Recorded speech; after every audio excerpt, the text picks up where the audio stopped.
बिस्मिल्लाहिर्रहमानिर्रहीम। आज का जो हमारा टॉपिक है जी वो है how to find determinant of 3 by 3 matrix. आपको पता है कि इसके डिटर्मिनेंट फाइंड करने के दो तरीके, एक है हमारे पास शॉर्टकट वे और एक है कोफैक्टर मेथड। कोफैक्टर मेथड्स में हमारे पास दो मैट्रिसेस होनी चाहिए, एक ओरिजिनल मैट्रिक्स जो वो खुद दे देता है, जैसे यहाँ पे एक ओरिजिनल मैट्रिक्स गिवन है, और एक कोफैक्टर की मैट्रिक्स हमें निकालनी है। अब वो कोफैक्टर की मैट्रिक्स कैसे आएगी, पहले कोफैक्टर्स निकालने पड़ेंगे। कोफैक्टर्स कैसे आएंगे वो आपने पिछली वीडियो देखी होगी, उसके अंदर आपको पता होगा कोफैक्टर कैसे निकालते हैं।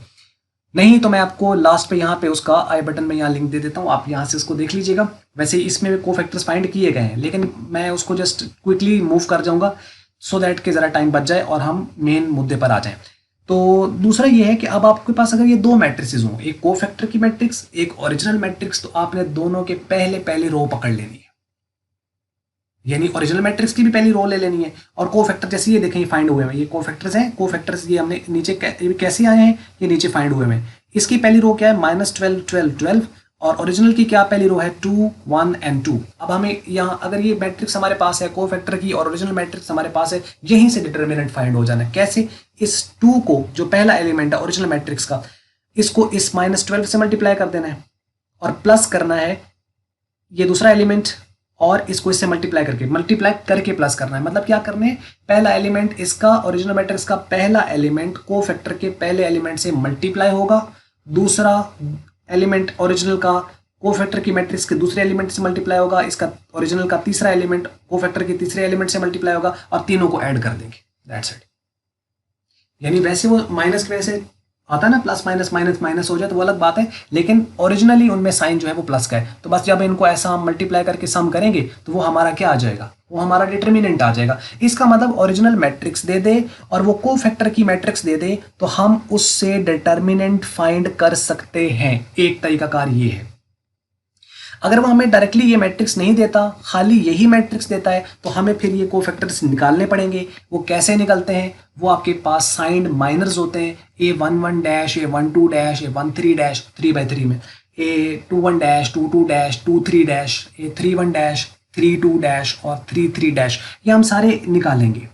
क्या करते हैं, -1 पर पावर लेते हैं, जो नीचे हम बताते हैं सारा। तो मीन्स ये हो जाएंगे, फिर उसी तरीके से इसको इवेलुएट कर लेना। ये है एक मेथड। दूसरा है कि इसके ऊपर पैरेलल लाइन लगा के, और एक मेथड है जिसको हम कहते हैं डायरेक्ट या शॉर्टकट मेथड, उसको तहत आप उसको निकाल सकते हो। दोनों में से आपको जौन सा आसान लगे तो वो आप कर सकते हो। एनी हाउ, अब ये देखिए कोफैक्टर्स कैसे निकालने हैं, मैं इसकी यहाँ पे वीडियो दे दूंगा, उसको आपने डिटेल में देख लेना है। यहाँ मैं जस्ट बता रहा हूँ कि देखो A11 डैश है, ये 11 डैश, ये कैसे है, -1 होना है। देखो सब में -1 है, -1 -1 -1 -1 -1 -1 एंड -1।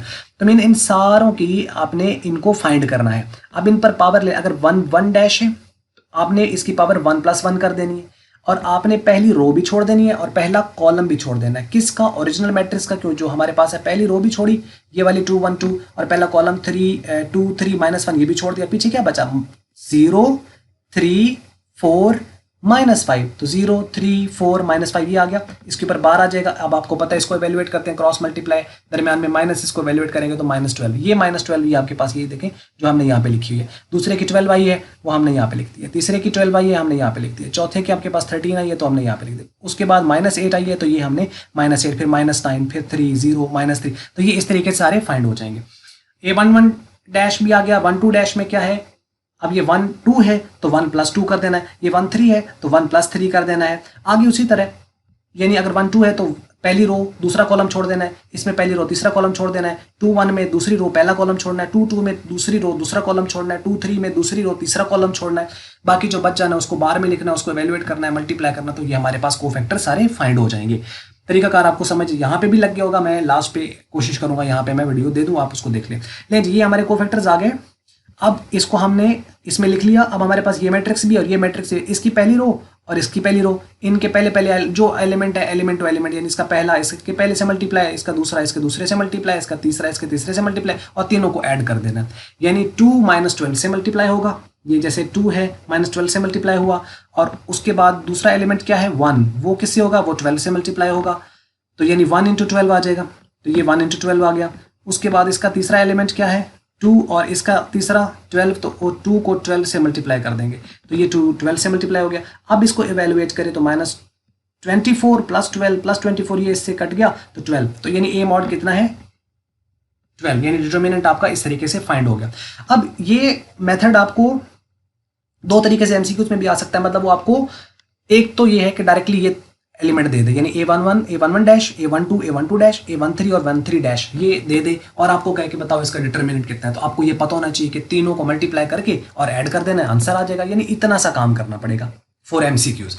दूसरा ये है कि आपको दो मैट्रिक्स दे दे, एक कोफैक्टर्स की मैट्रिक्स दे दे और एक ओरिजिनल मैट्रिक्स दे दे, तो उसमें से आपके पास चूंकि मैट्रिक्स उसने इवेलुएट करके, जैसे मैं आपको कहूं कि अगर ए सी जो है वो ये हो और ए ये हो, तो बताओ इसका डिटर्मिनेंट कितना है, तो बस पहली रो के हम एलिमेंट को मल्टीप्लाई करके ऐड कर दें, दैट्स इट, आंसर आ गया।